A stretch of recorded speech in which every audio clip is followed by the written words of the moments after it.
Ghislain. Ouais. Nous partirons de nuit comme les étourneaux, avec à nos côtés la procession des anges, sous la voûte argentée d'un crépuscule étrange. Tu me diras, aimer c'est prendre soin de nos deux solitudes, sur les frimas de l'aube, intimes jusque dans nos lointains, ailleurs que dans le visible. Nous reviendrons parce qu'il faut bien revenir avec des secrets bien plus grands que nous, sur la terre, tendres et mystiques. Aussi je dessinerai sur tes vestes à sequins des cœurs. Inspirés, les poètes, les loups chanteront à nos amours.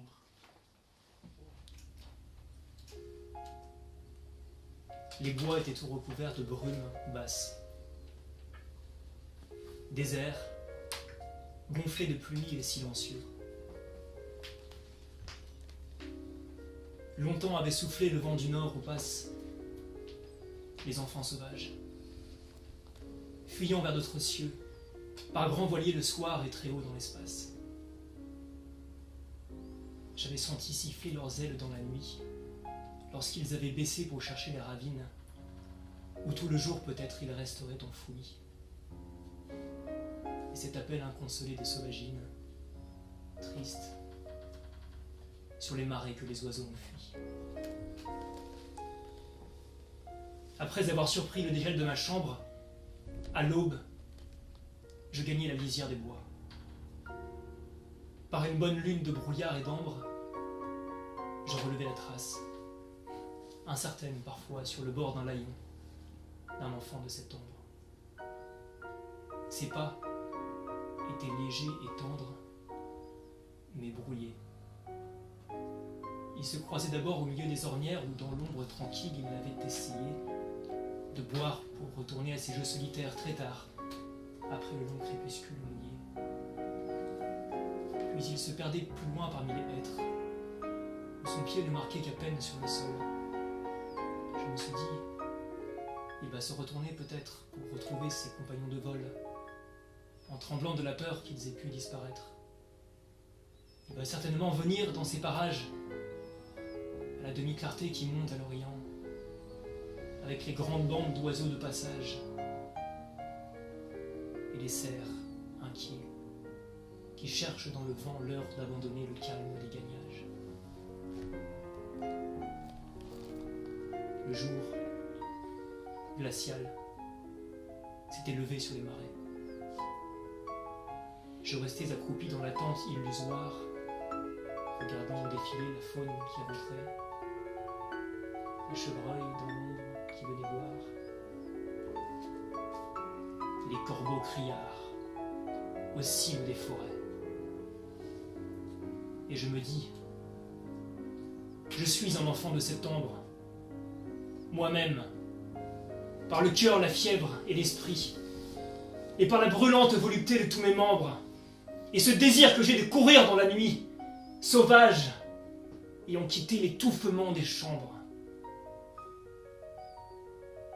Il va me prendre pour un frère, peut-être me donner un nom parmi les siens. Mes yeux le combleraient d'amicale lumière, s'il ne prenait pas peur en me voyant soudain, les bras ouverts, courir vers lui dans la clairière. Farouche, il s'enfuira comme un oiseau blessé. Je le suivrai, jusqu'à ce qu'il demande grâce, jusqu'à ce qu'il s'arrête dans le ciel épuisé, traqué jusqu'à la mort vaincu, les ailes basses, et les yeux résignés à mourir, abaissés.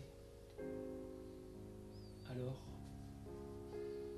je le prendrai dans mes bras, endormi.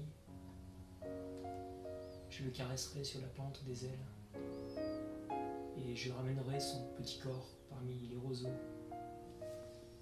rêvant à des choses irréelles, tout le temps réchauffé par mon sourire ami. Mais les bois étaient recouverts de brume basse, et le vent commençait à remonter au nord, abandonnant tous ceux dont les ailes sont lasses, tous ceux qui sont perdus, tous ceux qui sont morts, qui vont par d'autres voies, en de mêmes espaces. Et je me dis, ce n'est pas dans ces pauvres landes que les enfants de septembre vont s'arrêter. Un seul, qui se serait égaré de sa bande, aurait-il en un soir compris l'atrocité de ces marais déserts et privés de légende? Quand tu partiras pour Ithaque, souhaite que le chemin soit long. Ne crains ni les lestrigons, ni les cyclopes, ni la colère de Neptune. Tu ne verras rien de pareil sur ta route si ton corps et ton âme ne se laissent effleurer que par des émotions sans bassesse.